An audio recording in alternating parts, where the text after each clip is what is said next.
쉴만한 물가,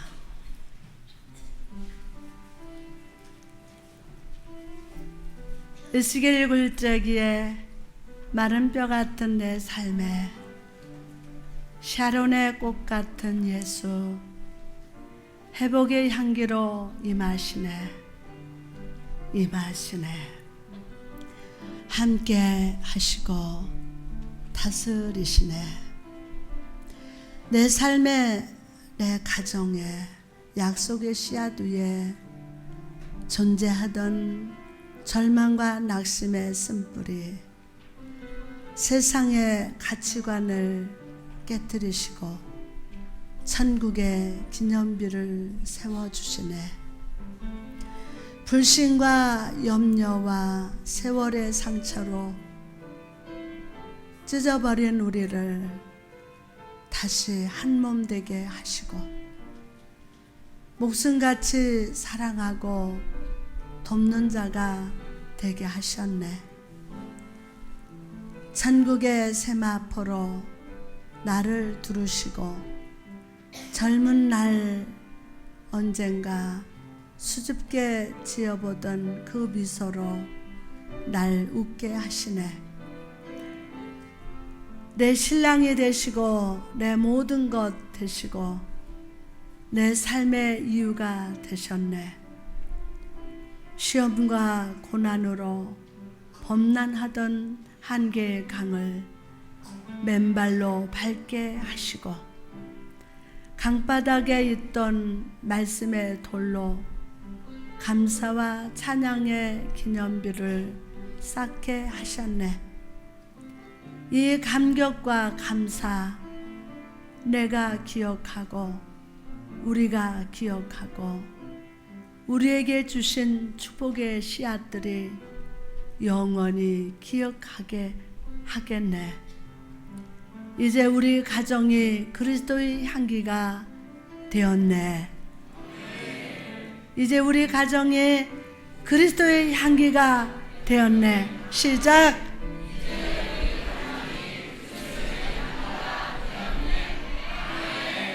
아멘. 할렐루야. 가정치유 세미나 마치고 이 시를 썼습니다. 오늘 이상해요. 부흥회를 끝나고 나면 성도들이 텅 비어요.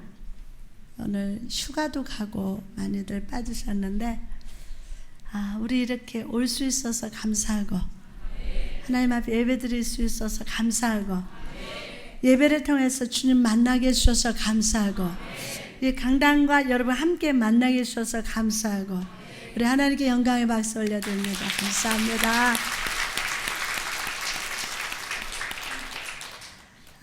우리는 지난 시간 하나님의 상속자라는 말씀으로 은혜를 나누었습니다. 하나님의 상속자. 지난 말씀을 통해서 깨달았던 진리가 무엇입니까? 첫째로 우리는 하나님의 자녀요. 아닌가 봐.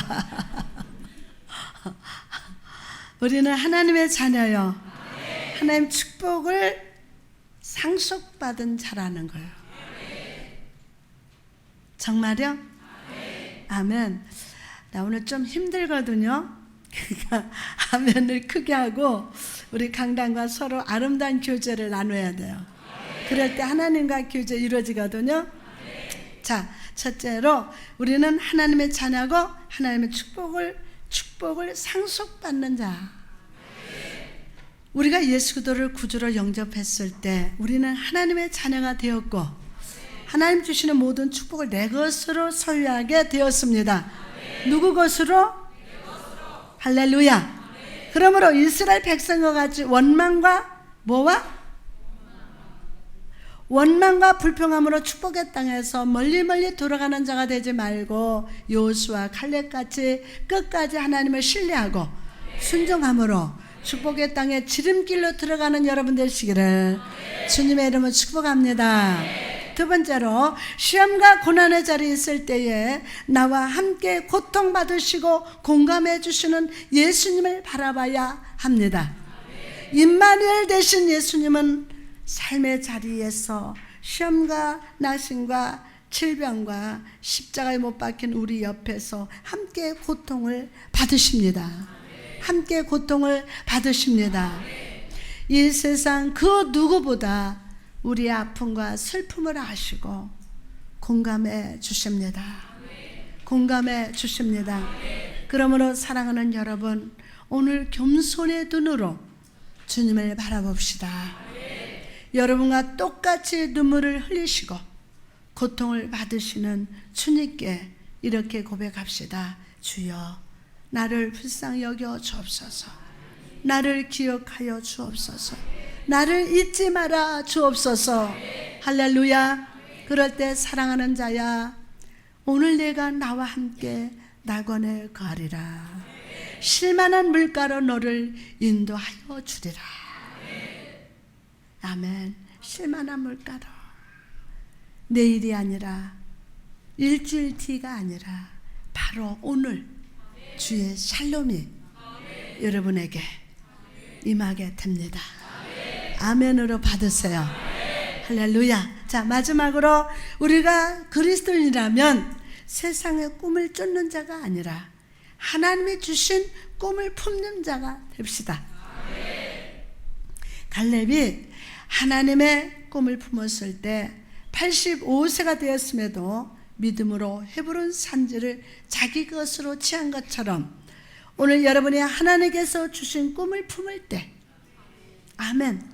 저는 그런 기도를 했습니다. 하나님, 나의 비전이 계속 움직이기를 원합니다. 나의 꿈이 계속 걸어가길 원합니다. 멈추면 안 돼요. 하나님의 섭리가, 아멘, 하나님께서 주신 꿈을 품을 때 그 꿈이 여러분의 삶을 이끌어 축복의 산지로, 축복의 산지를 내 것으로 선포하게 될 줄, 선포하게 될 줄, 선포하게 될 줄. 아멘. 설교는 같이 하는 거예요. 아멘. 자, 오늘은 주어진 말씀에 의지해서 성도의 고난의 참된 의미라는 말씀으로 은혜 받고자 합니다. 여러분, 사도 바울은 앞의 말씀에서 우리가 하나님의 자녀기에 또한 하나님의 상속자라고 말씀하고 있습니다. 그렇죠? 하나님 자녀이기에 하나님의 상속자라고 합니다. 이것은 세상의 물질이나 능력의 상속자가 아니라 하나님의 영광의 기업, 하나님의 영광의 기업의 상속자가 되었음을 의미합니다. 여러분, 하나님의 은혜가 우리 것이 되었고 구원의 축복과 하나님의 지혜가 우리 것이 되었습니다. 그러나 사도 바울은 우리에게 하나님의 자녀된 자로서 되어질 모든 약속과 기업에 대해서만 말하지 않습니다. 그는 우리가 영광과 함께 받기 위해서 고난도 함께 받아야 하리라. 영광을 함께 받기 위해서 모두 고난도 함께 받아야 하리라 라고 말씀하고 있습니다. 많은 그리스도인들이 이 고난을 얼마나 많이 외면하는지 모릅니다. 그런데 고난 좋아하는 사람이 없죠. 어떤 분은 예수 믿으면 내 삶에 항상 축복이 넘치고 시험과 고난도 없이 편안할 줄 알았는데 하나님은 사랑의 하나님이 아닌가 봅니다 라고 말하는 분도 있어요. 왜 사랑의 하나님 우리 가정 이렇게 하냐고.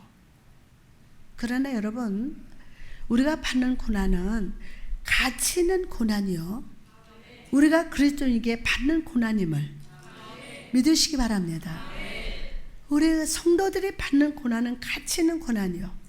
네? 아멘? 예수님 보십시오. 주님께서 이 땅에서 가시밭길을 걸으시면서 가시멸관을 쓰신 후에야 비로소 영광의 멸관을 쓰셨습니다.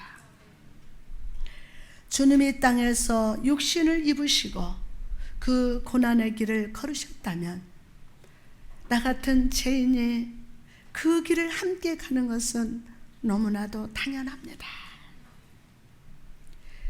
뿐만 아니라 그분이 하나님께서 지극히 높여서 하나님의 보좌 우편 앉게 하여 주신 영광을 주신 것과 같이 우리에게 역시 동일한 약속과 영광이 예비되었음을 믿으시기 바랍니다. 사도 바울은 지금까지 8장 말씀을 통해서 죄인이 그리스도를 영접하면 구원이 임하고 하나님의 자녀요 상속자가 되었음을 가르쳐 주었습니다. 그리고 이 사실을 우리가 확실히 믿으라고 말씀합니다. 확실히 믿어라! 왜 그런 것일까요? 왜 그런 것일까요? 우리가 하나님의 자녀요 하나님의 상속자라는 사실을 확실히 믿어야 합니까? 왜 믿어야 합니까? 바로 이 확신이 우리 모든 고난에서 넘어지지 않게 하는 능력이기 때문입니다. 난 하나님의 자녀다. 하나님의 상속을 이어받은 자다. 이 확신이 있어야 아멘. 고난에서 넘어지지 않기 때문입니다. 사도 바울의 이 로마서를 쓸 당시에는요 많은 그리스도인들이 믿음을 지키다가 고난을 당하고 죽음을 당했습니다. 그래서 성도들 중에는 우리는 이렇게 믿음을 지키는데 과연 하나님은 살아계실까? 예수님은 다시 이 땅에 오실 것인가? 라는 의문을 품기 시작했습니다.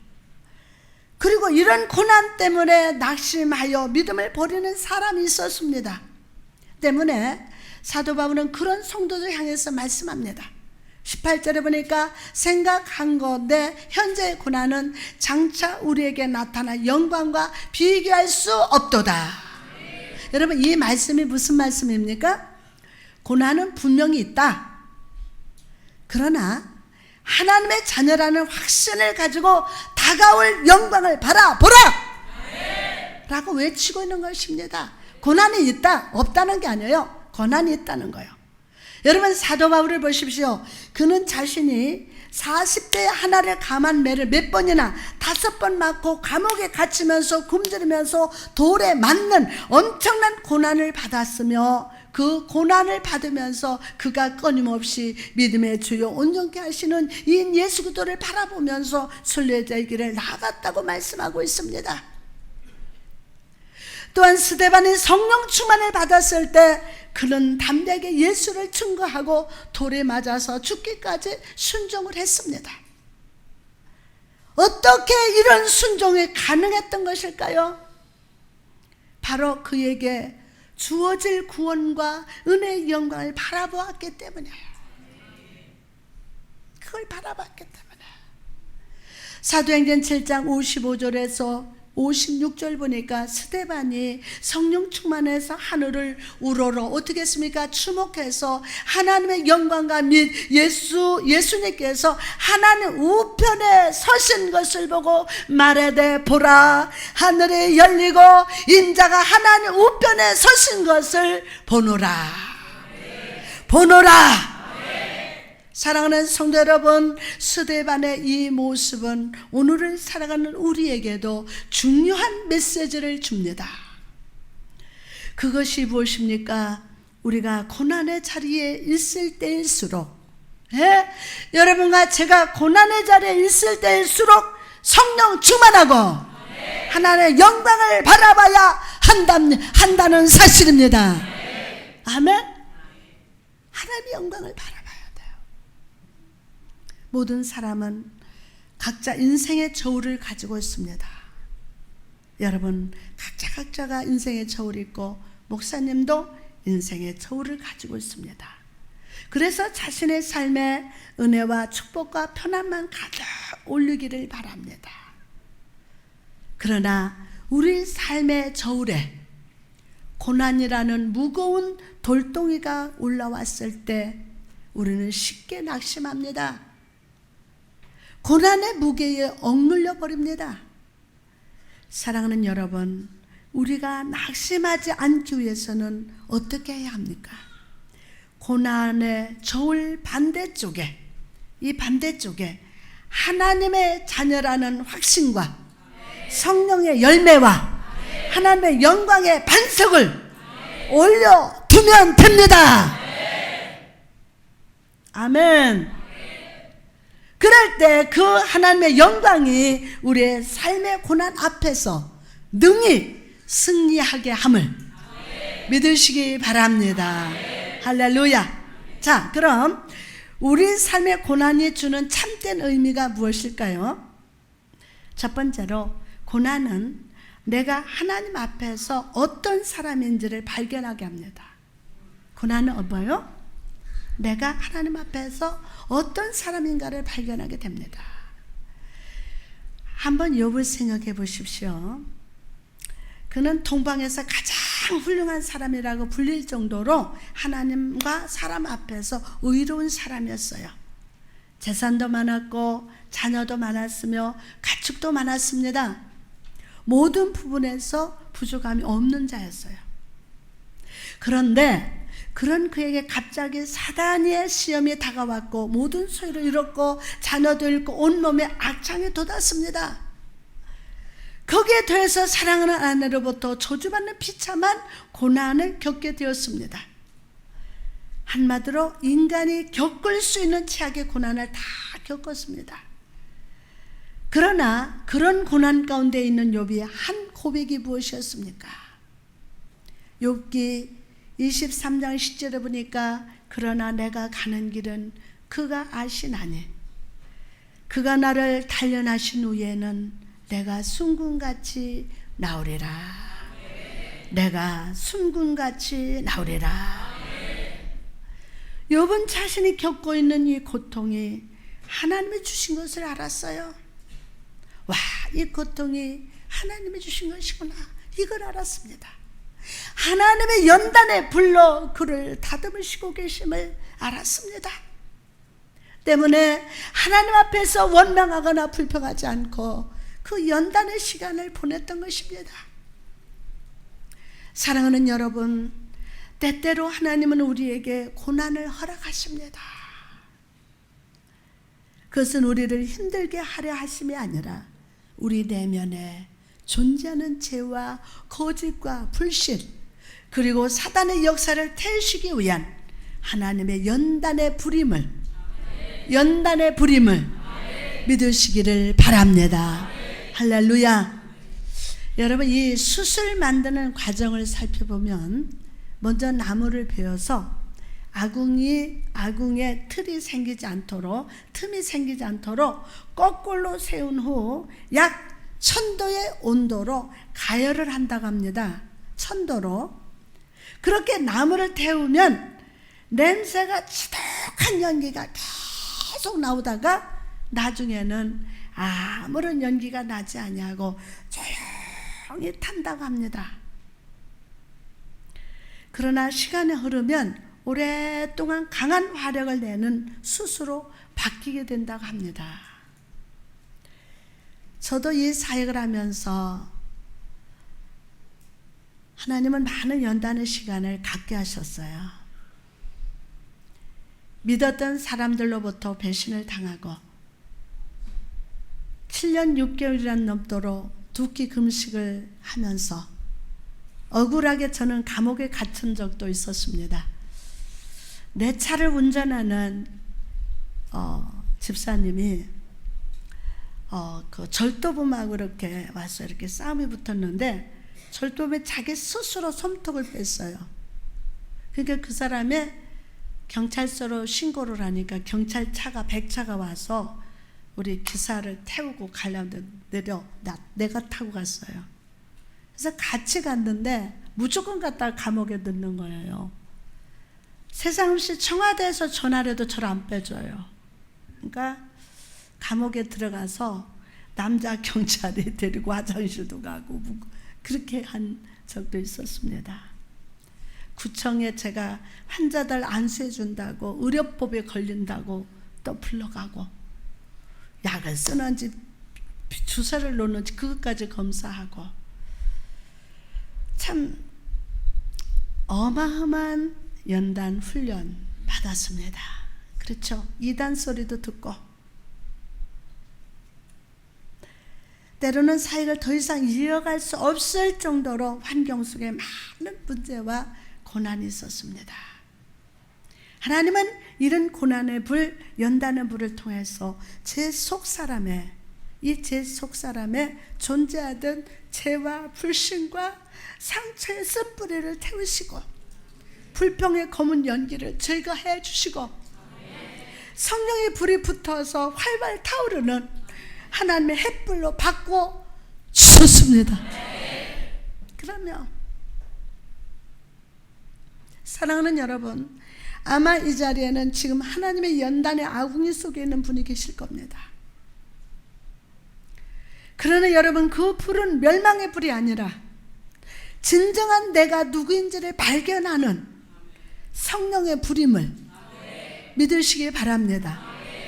오순절 다락방에 120명의 사람들 머리 위에 성령의 불이 임했을 때 각나라의 방언으로 예수를 증거한 것처럼 여러분이 하나님 주신 연단을 인내로 감당할 때 하나님께서 여러분을 성령의 햇불로 사용하시사, 성령의 뭐로? 햇불로 사용하시사 우리 삶을 실패해서 회복으로, 회복에서 부흥으로 인도해 주실 줄 믿습니다. 오늘 성령의 불로 말미암아 우리 삶에 존재하는 죄와 사단과 상처와 불평과 원망의 검은 연기가 싹 사라질 자다. 두 번째로, 고난은 우리가 하나님의 사람임을 증거하는 사건입니다. 열왕기상 17장에 보니까 엘리사가 사르밧 과부의 집에 찾아가서 기름병에 기름이 가득 차고 가루통에 가루가 끊이지 않는 놀라운 기적을 보게 됩니다. 그런데 이런 축복이 임한 후 얼마 지나지 않아서 커다란 시련과 고난이 다가왔어요. 그것이 무엇입니까? 바로 사르밧 과부의 아들이 갑자기 숨을 거두는 사건이 발생했습니다. 17절 보니까 이 일 후에 그 집 주모되는 여인의 아들이 병들어 증세가 심히 위중하다가 숨이 끊어진지라. 바로 이틀 전까지 어머니와 함께 기름을 채우면서 기뻐하던 아들이 죽게 된 것입니다. 형통과 기쁨의 드라마가 갑자기 슬픔과 탄식으로 반전되는 순간이 찾아온 것입니다. 이런 시련이 다가왔을 때 사르밧 과부가 보인 반응이 무엇이었습니까? 엘리야를 향해서 원망했습니다. 18절에 보니까 여인이 엘리야에게 이르되 하나님의 사람이여 당신이 나로 더불어 무슨 상관이 있기로 내 죄를 생각하게 하고 또 내 아들을 죽게 하려고 나에게 오셨나이까? 사랑하는 여러분, 우리도 마찬가지입니다. 우리 삶 속에 축복과 편안이 가득할 때는 하나님을 가까이 하다가도 시험과 고난이 찾아오면 하나님을 향해서 원망하고 다른 사람을 원망합니다. 그리고 그 마음속에 가득 찬 원망으로 말미암아 삶의 기쁨을 누리지 못하면서 살아갑니다. 항상 제자리 그래요. 원망하고 불평하고 다른 사람 원망하고 교회 원망하고 목사님 원망하고 남편 원망, 아내 원망하다가 맨날 그 자리요. 기쁨도 누리지 못하고 행복도 누리지 못하고 축복도 받지 못하고 그 자리에서 계속 있어요. 이런 시련과 고난의 때 우리는 어떤 자세를 가져야 할까요? 그 해답을 엘리야를 통해서 발견하게 됩니다. 과부의 아들이 죽는 시련 속에서 엘리야는 어떤 태도를 보였습니까? 먼저 엘리야는 시련의 자리에서 온유한 모습을 보였습니다. 사르밧 과부는 자신의 아들이 죽자 엘리야에게 원망을 퍼부었어요. 만약 제가 엘리야였다면 원망하는 과부를 향하여 이렇게 말했을지도 모릅니다. 아니, 이 여자가 내가 죽인 것도 아닌데 나한테 왜 이러시오? 진짜 여기 못 있겠네 하면서 떠났을 것입니다. 누구 같으면? 전담양 목사 같으면. 그러나 엘리야는 원망하는 여인 앞에서는 단 한마디도 하지 않고 필요 없이 다투려고 하지 않았습니다.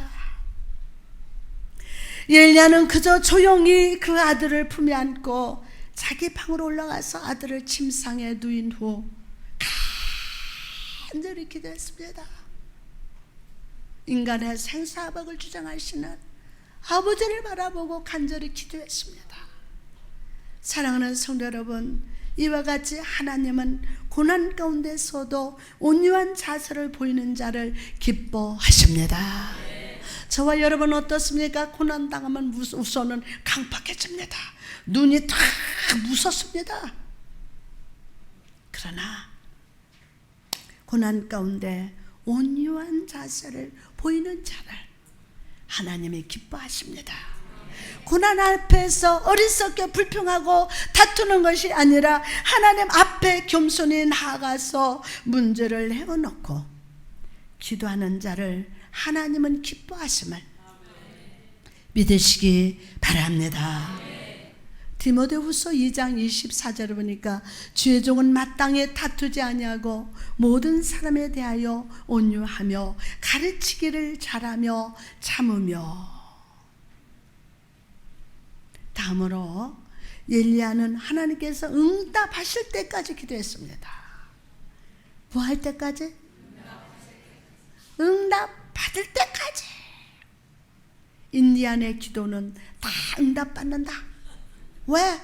비 올 때까지 기도하기 때문에. 엘리야는 하나님께서 응답하실 때까지 기도했습니다. 엘리야는 과부의 아들을 침상에 눕힌 후 하나님께 간절히 기도했습니다.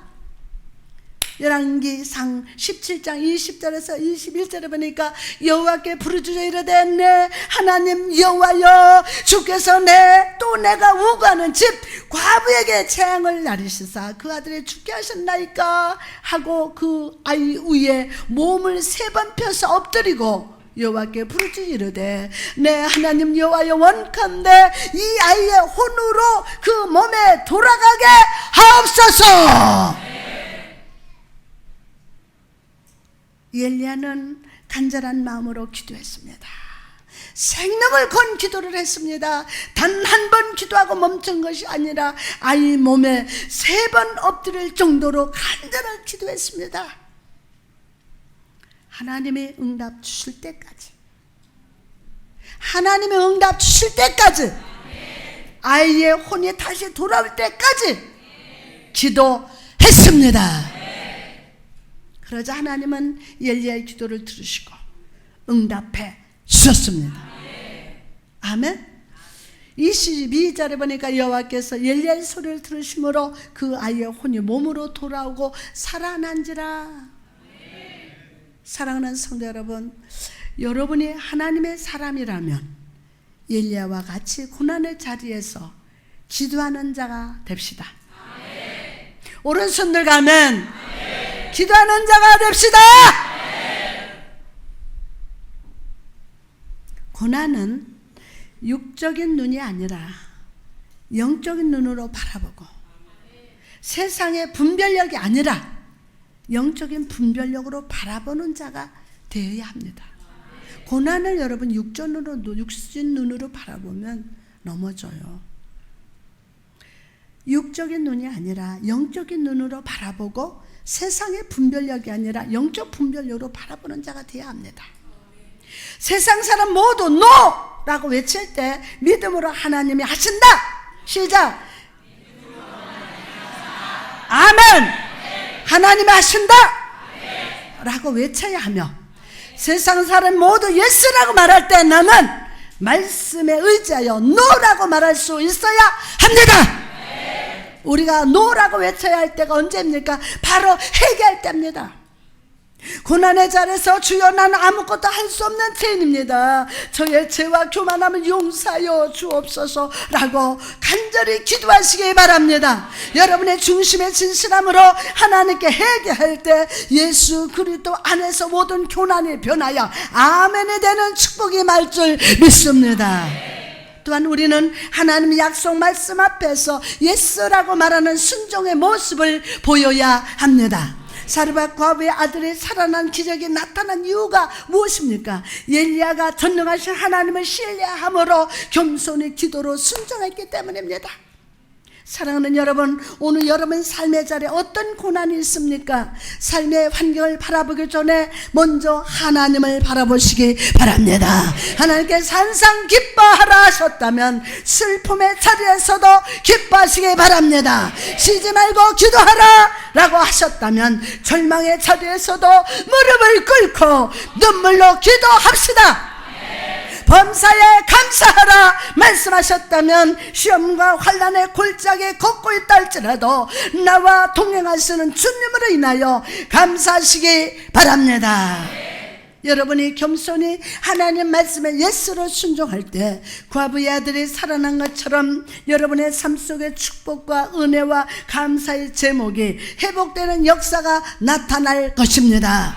사랑하는 여러분, 엘리야가 고난 앞에서 온유하고 끝까지 기도할 수 있었던 이유가 무엇입니까? 그가 성령 충만의 사람이었기 때문입니다.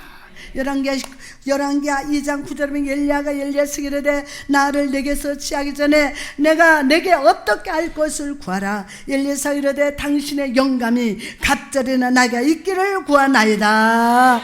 그의 제자 엘리사의 눈과 모든 사람들의 눈에 보일 정도로 엘리야는 성령 충만한 사람이었어요.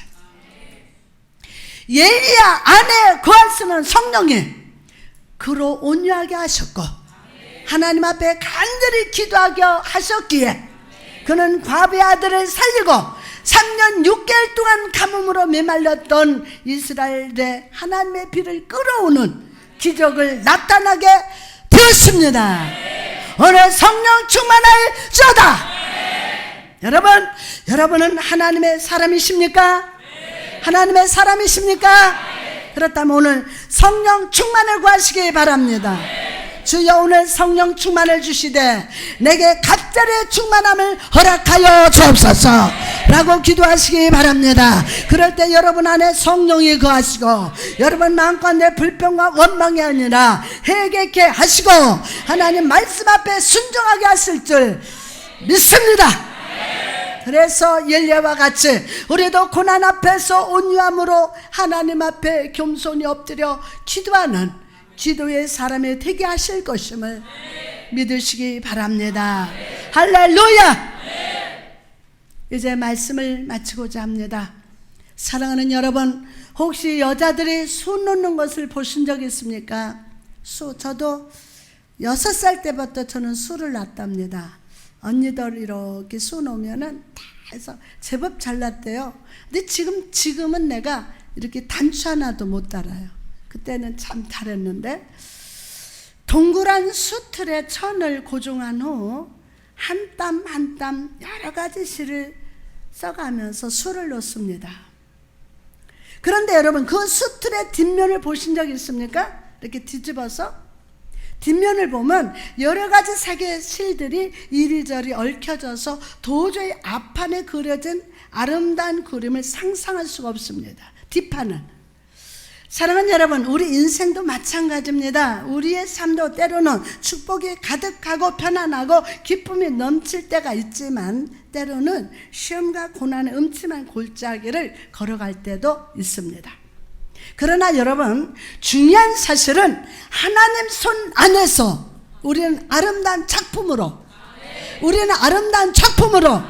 그려지고 있다는 사실을 믿으시면 아멘. 수틀의 뒷면은 복잡해도 앞에서는 아름다운 작품이 수 놓아지듯이 오늘 또 하나님은 전능의 손으로 우리의 삶을 아름다운 작품으로 만들고 계십니다. 오늘 영안이 열릴지어다. 맨날 뒷판만 보고 원망하고 불평하지 말고 아멘. 그러므로 여러분 고난의 자리에 있을수록 나는 구원받은 하나님의 자녀이고 하나님의 상속자라는 사실 굳게 붙드시기 바랍니다.